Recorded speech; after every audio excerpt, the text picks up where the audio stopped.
My favorite movie is based on a book called All the Bright Places, written by Jennifer Niven. Basically, the plot takes place in a small town in Indiana where two teenagers establish a friendship, a somewhat complicated relationship.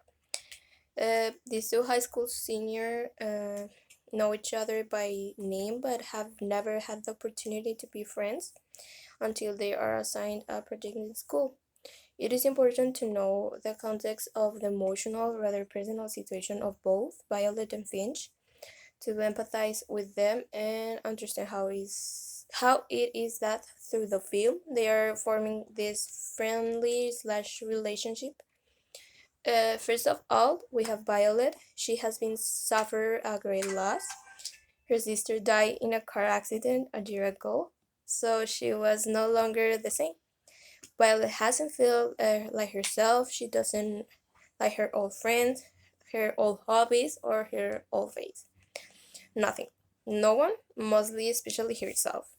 For Finch, suicidal thoughts are a team of a dozen. He thinks about killing himself during breakfast, lunch, and dinner.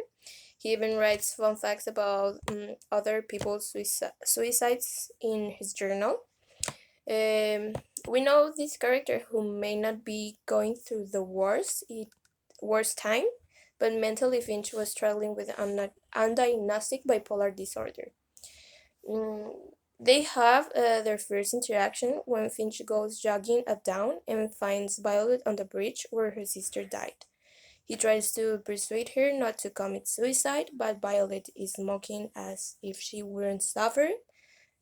But we know that in the end, both characters suffer, and even so, if their stories were completely different, they could agree that it was difficult for them to live.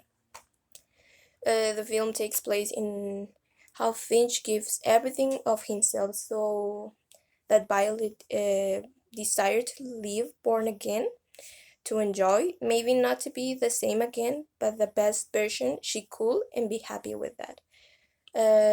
While all this is happening, Finch suffers with himself and at the end of the film decides to commit suicide. Life goes on as it does. Violet decodes the messages that Finch through the movie let on the spots they visit, and it helps feel less guilty about his death, which until now she's pretty much considered her fault.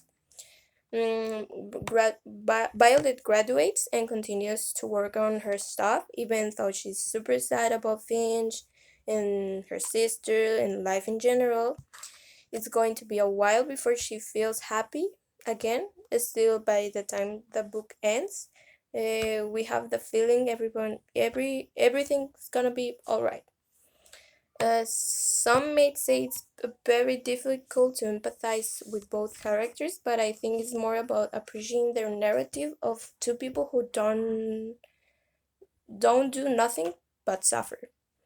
Because basically that's the film about. They will not be two people who end in the who end well who in the end will get ahead, or nor will they overcome each other, or they will end up together very happy.